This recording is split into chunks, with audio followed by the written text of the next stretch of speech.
Hai teman-teman semuanya, ketemu lagi sama saya Jun, dan kali ini saya bahasnya agak sedikit berbeda ya. Secara kalau kita ngomongin tentang astro dan teleskop, pasti lanjutannya ya tentang astrofotografi. Nah, yang akan saya bahas kali ini merupakan sebuah alat pendukung astrofotografi, yaitu Star Tracker. Jadi, jika teman-teman ingin lebih mendalami tentang astrofotografi, teman-teman perlu alat Star Tracker ini yang berfungsi untuk mengikuti pergerakan bintang. Jika bisa mengikuti pergerakan bintang, maka artinya bisa memotret dengan enak. Perlu diketahui, kalau teman-teman lihat semua benda langit tampak seperti bergerak dari timur ke atas kepala kita dan tenggelam ke arah barat. Ini yang disebut dengan gerak semu langit. Karena sebenarnya bukan benda-benda langit yang bergerak, tetapi bumi kita yang bergerak dari barat ke arah timur. Karena gerak semu langit inilah kita membutuhkan alat Star Tracker. Dengan Star Tracker ini memungkinkan kamera kalian mengikuti gerak semu langit untuk mengambil gambar yang lebih baik dengan mode bulb atau long exposure. Sehingga saat memotret long exposure, kamera kalian tidak lagi terbatas hanya 30 second, tetapi dapat menggunakan mode bulb yaitu 60 second, 120 second, 240 second hingga semalaman. Dan ini merupakan Star Tracker merek Late, singkatan dari Latitude Tracker. Menariknya, ini adalah Star Tracker produksi anak bangsa, yaitu Warco Beta. Hingga saat ini sudah ada 4 tipe yang digarap oleh Warco Beta, yaitu V1, V2, V3, V4, dan juga V5 yang sedang dalam tahap pengembangan. Untuk tipe Late V1 dan V2 masih single drive, yang berarti motor penggeraknya hanya ada pada sumbu RA axis saja. Sedangkan tipe V3 dan V4 sudah mengusung dual drive, yang berarti pada sumbu RA axis dan deklinasi memiliki motor penggeraknya masing-masing. Untuk astrofotografi kelas ringan dan portable yang direkomendasikan adalah tipe V2, V3, dan V4. Nah, saya akan jelaskan dulu tentang Star Tracker Late V2. Paket yang kalian dapatkan adalah sebuah tracker Late V2 single drive, sebuah L-plate dan thumb screw, Swiss Arca clamp, remote infrared, ini chargernya, dan satu buah kabel shutter release sesuai kamera yang teman-teman gunakan. Semuanya ini kalian dapatkan dalam sebuah koper mini. Kalau teman-teman lihat sistem mekanis dari Late V2 ini, dia hanya memiliki satu buah pen head, yang berarti hanya memiliki satu buah motor penggerak saja. Lalu ada dua pengunci ya di sini. Yang panjang ini berfungsi sebagai locking screw atau pengunci L-plate, sedangkan yang pendek berfungsi sebagai pengunci motor. Jadi kalau dikendorin, maka ini akan menjadi los, bisa digerakin untuk memindahkan posisi kamera kalian. Kalau sudah ketemu objek yang akan diamati, tuasnya dikunci lagi supaya nantinya kamera kalian bisa digerakkan oleh motor penggeraknya. Nah, sekarang saya akan membahas tripodnya. Jangan lupa teman-teman memilih tripod yang kokoh yang sanggup menahan beban berat. Untuk tripod yang saya gunakan ini adalah tipe Manfrotto Be-Free yang dijual seharga 3,5 jutaan. Dan menurut datanya, tripod ini sanggup menahan beban seberat 8 kg. Lalu kalau teman-teman lihat bagian head dari tripod Manfrotto ini menggunakan sistem ball head. Sedangkan untuk polar alignment dan drift alignment tidak disarankan menggunakan ball head. Maka ya ini merupakan kelebihan dari tripod Manfrotto ini ya. Headnya ini bisa dilepas. Nah, oke, saya lepas saja. Nah, sudah dilepas seperti ini, dan setelah saya lepas, ternyata baut head dari tripod Manfrotto ini menggunakan ukuran 3/8 sesuai dengan lubang baut Swiss Arca clamp yang didapat dari Late V2. Tapi kalau ternyata baut tripod teman-teman ukurannya standar yaitu 1/4, maka teman-teman harus membelikan sebuah konverter baut 1/4 mil to 3/8 female seperti ini, dan ini dijual seharga 5 ribuan saja supaya teman-teman bisa memasang Swiss Arca clamp ini ke tripod kalian. Tapi kalau kalian mau repot sedikit, bisa melepas bagian mount Swiss Arca clamp, karena di bodi bagian bawah Late V2 ini sudah disediakan lubang baut ukuran 1/4. Lalu, kelebihan dari tripod Manfrotto ini adalah dia tidak memiliki tripod support bracket seperti tripod pada umumnya. Sehingga dengan membuka kuncinya seperti ini, dan kaki dari tripod ini bisa dimiringkan sesuka hati kalian. Dan apa pengaruhnya ini? Nanti akan saya jelaskan karena pengaruhnya dengan kemiringan latitude. Sekarang adalah ketinggian tripod. Jika teman-teman menyeting tripod dengan posisi paling tinggi seperti ini, maka guncangan yang disebabkan oleh langkah kaki atau hembusan angin pada saat pengamatan akan mengganggu hasil astrofoto kalian. Karena pada saat memotret astrofotografi, kamera kalian menggunakan mode long exposure. Maka semakin pendek tripod, gangguan dari guncangan yang dihasilkan semakin kecil. Tapi jika kalian menyeting sependek ini, jika kamera kalian layarnya tidak bisa di flip, kalian akan kesusahan melihat kamera kalian. Maka biasanya saya menggunakan tengah-tengah saja. Segini sudah cukup oke menurut saya. Nah, tripod Manfrotto ini memiliki 3 settingan untuk kaki tripodnya. Yang pertama adalah kaki tripod bisa digerakkan 180 derajat seperti ini. Yang kedua, dia range-nya hanya standar di tengah-tengah seperti ini. Dan yang ketiga adalah dia range lebar seperti ini. Nah, settingan yang disarankan pada saat melakukan astrofotografi adalah 2 kaki yang bagian depan menggunakan mode yang tengah, jadi ringnya standar. Lalu untuk kaki yang paling belakang menggunakan mode lebar seperti ini. Ya, karena nanti kita memotretnya mengarahnya agak ke atas. Nah, jika tripod sudah tersetting, sekarang saatnya saya memasang Swiss Arca clamp pada tripod ini. Oke, jika sudah terpasang, saya memasang Star Tracker LaTeV 2. Pastikan kuat ya, jangan sampai terjatuh. Gak apa-apa miring, nanti akan kita setting lagi. Dan sekarang saya memasang besi L-plate-nya. Oke, seperti ini posisinya. Selanjutnya saya akan memasang DSLR saya pada L-plate dengan mengencangkan baut thumb screw seperti ini. Lalu arahkan kamera kalian ke atas dan kalian harus membalancing DSLR kalian. Yang penting jangan sampai berat sebelah ya.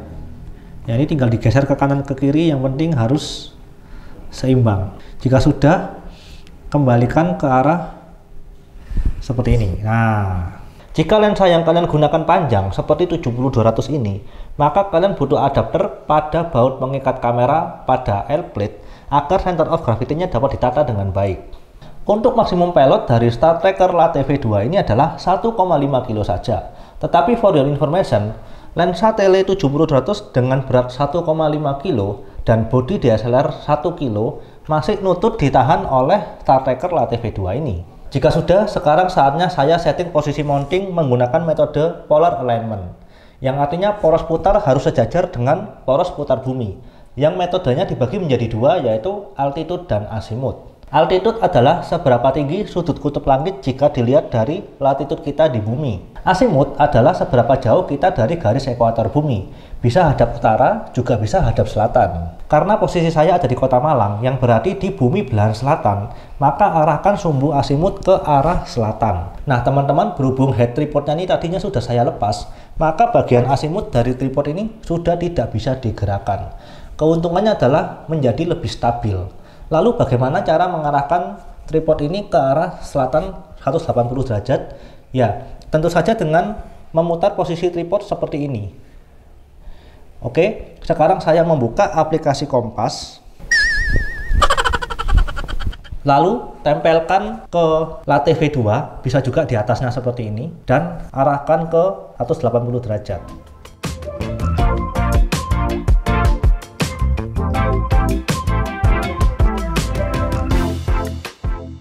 Jika posisi teman-teman ada di bumi belahan utara seperti di Kalimantan, Singapura, Malaysia, atau Mizoram, India, arahkan sumbu azimuth ke arah utara, yaitu di angka 0 derajat. Selanjutnya adalah posisi altitude, sesuaikan dengan di mana posisi teman-teman berada. Caranya dengan membuka Google Maps. Nah, ini adalah posisi saya di Kota Malang, pencet agak lama, lalu keluar di bagian atas ini adalah posisi latitude teman-teman. Dalam artian, posisi saya adalah di latitude 7,9 ya, maka arahkan latitude LaTeV 2 ini dengan ketinggian 7,9. Nah, teman-teman harus menginstal aplikasi Waterpass atau Bubble Meter. Ya, jika sudah seperti ini, lalu sesuaikan ketinggiannya. Setting kaki tripod bagian belakang untuk menyesuaikan altitude-nya, yaitu tadi di angka 7,9 ya.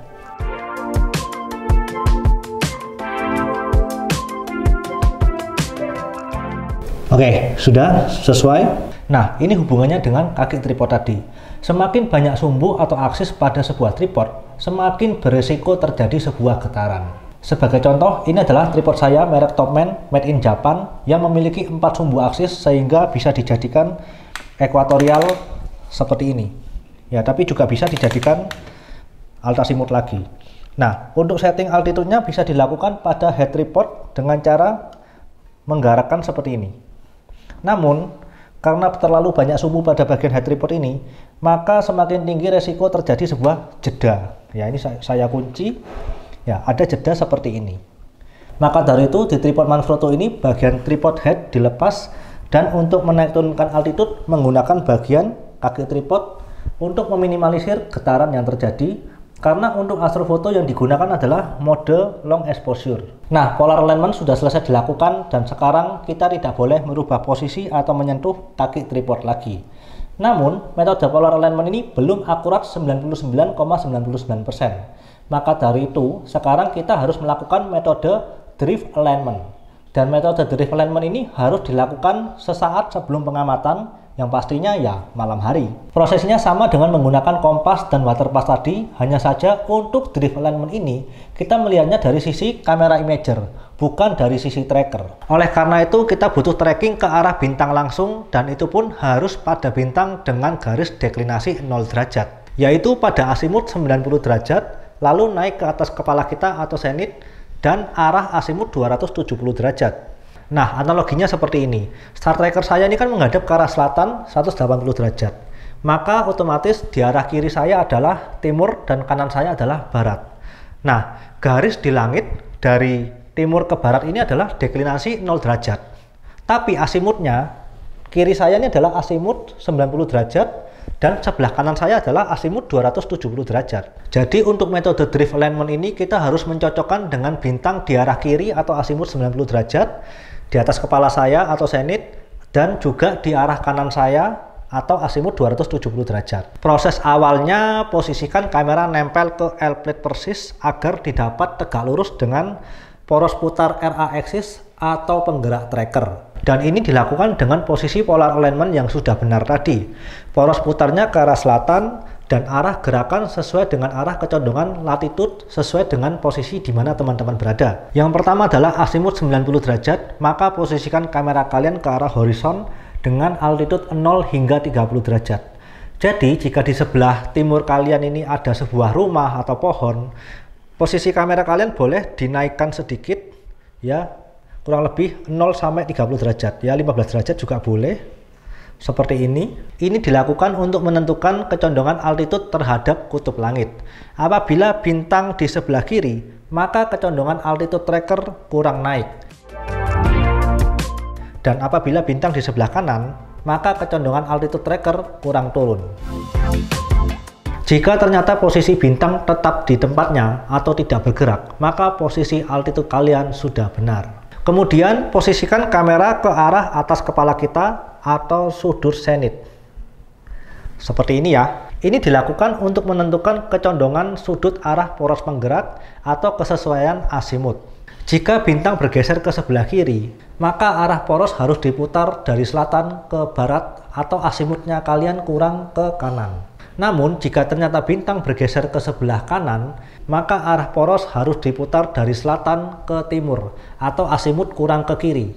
Dan jika ternyata bintang tetap di posisinya atau tidak bergerak, maka posisi asimut kalian sudah benar. Selanjutnya, posisikan kamera kalian pada sudut asimut 270 derajat.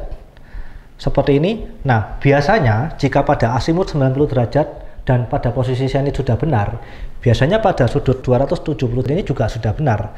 Namun tidak ada salahnya kalian mencobanya lagi untuk mendapatkan drift alignment yang benar-benar akurat.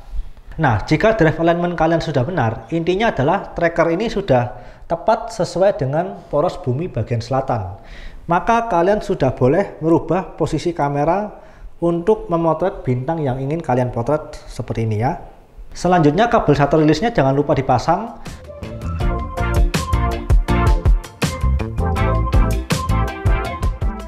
Dan sebaiknya teman-teman tidak memencet tombol shutter di kamera. tetapi memencet tombol shutter dengan remote ER yang disediakan untuk meminimalisir guncangan atau getaran yang terjadi.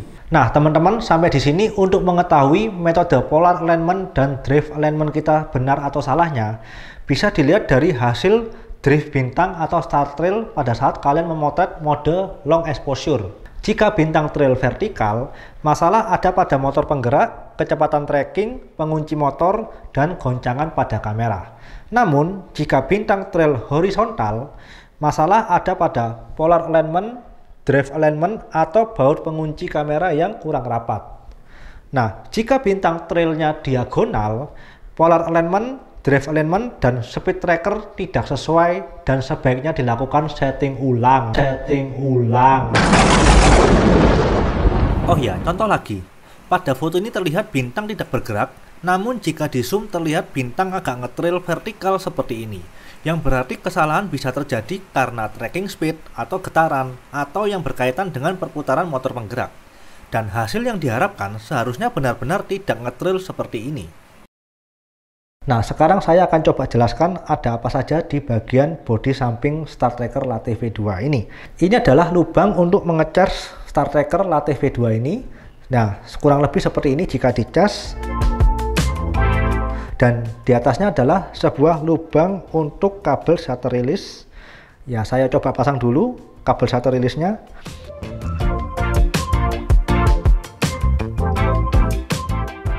Dan di sampingnya ini adalah sensor untuk remote infrared latte. Dan di bawahnya ini adalah tombol power. Dan kotak di atasnya ini adalah layar untuk menu-menu. Dan sekarang saya akan ubek-ubek kira-kira ada apa saja di Star Tracker Latte V2 ini. Saya nyalakan tombol power dan layarnya menyala. Yang artinya V2 ini memiliki baterai internal dan bisa di-charge kalau habis. Nah, perlu teman-teman ketahui, Star Tracker Latte V2 ini dibuat sesimpel mungkin agar mudah dibawa kemana-mana. Karena dibuat sesimpel mungkin, maka dia hanya dibekali satu buah motor penggerak atau single drive. Jadi untuk framing deklinasi atau horizontal langit dirasa agak susah ya. Apalagi jika teman-teman menggunakan kamera dengan bodi lebar atau lensa tele yang panjang. Nantinya akan kesusahan karena nabrak-nabrak dengan bodi tracker ini. Jadi sebaiknya teman-teman menggunakan kamera digital atau kamera prosumer. Berbeda dengan varian latte di atasnya seperti latte V3 dan V4 yang sudah dibekali dua buah motor penggerak atau dual drive pada sumbu RA axis dan deklinasi. Yang berarti pada seri latte V3 dan V4 sudah disediakan fitur GoTo dan auto guiding sehingga teman-teman tidak perlu repot-repot melakukan drive alignment. Lalu, apa kelebihan Star Tracker Latte ini dibandingkan dengan Star Tracker lain? Ternyata Star Tracker Latte ini sudah built-in intervalometer. Jadi teman-teman nggak perlu beli intervalometer lagi. Dan menariknya, intervalometer dari Latte ini sudah bisa mode sequence. Dengan mode sequence ini memungkinkan teman-teman melakukan semuanya di awal dengan sekali setting saja. Misalkan teman-teman ingin memotret 30 frame pada 30 second, 30 frame pada 60 second, 30 frame pada 120 second, dan seterusnya. Cukup setting semuanya di awal, lalu sekali pencet, dan kalian bisa tinggal tidur. Tapi jika teman-teman membeli intervalometer yang dijual di luaran, maka teman-teman harus menyeting ulang pada setiap durasi long exposure-nya. Misalkan setting di 30 second, ya udah, nanti kalau sudah harus setting ulang lagi di 60 second, begitu seterusnya. Selain itu, Star Tracker Latte ini memiliki berbagai macam mode. Di sini ada dua mode Astro dan Landscape. Jangan di OK dulu, tapi kalian pencet bawah. Dan ada 3 menu tracking di sini, yaitu Star, Moon, dan Custom. Di sini saya pilih yang Star aja dengan speed default 22,5 ms. Orientasinya jika kalian menggunakan polar alignment selatan, ubah ke south, lalu tekan OK. Lalu masuk ke menu kamera. Ini bisa mode Astro Sequence, Astro Pen, Bulk, dan Timelapse. Sedangkan jika teman-teman pilih mode Landscape, lalu masuk ke menu kamera, di sini ada mode panorama, pen lapse, star trail, dan time lapse. Dan di sini juga disediakan menu joystick untuk menggerakkan tracker kalian. Untuk info lebih lanjut tentang Star Tracker Latte ini, teman-teman bisa menghubungi langsung Warkop Beta atau juga bisa melalui saya. Dan sekian, semoga video ini bermanfaat buat teman-teman semuanya dan sampai ketemu di video berikutnya. Bye!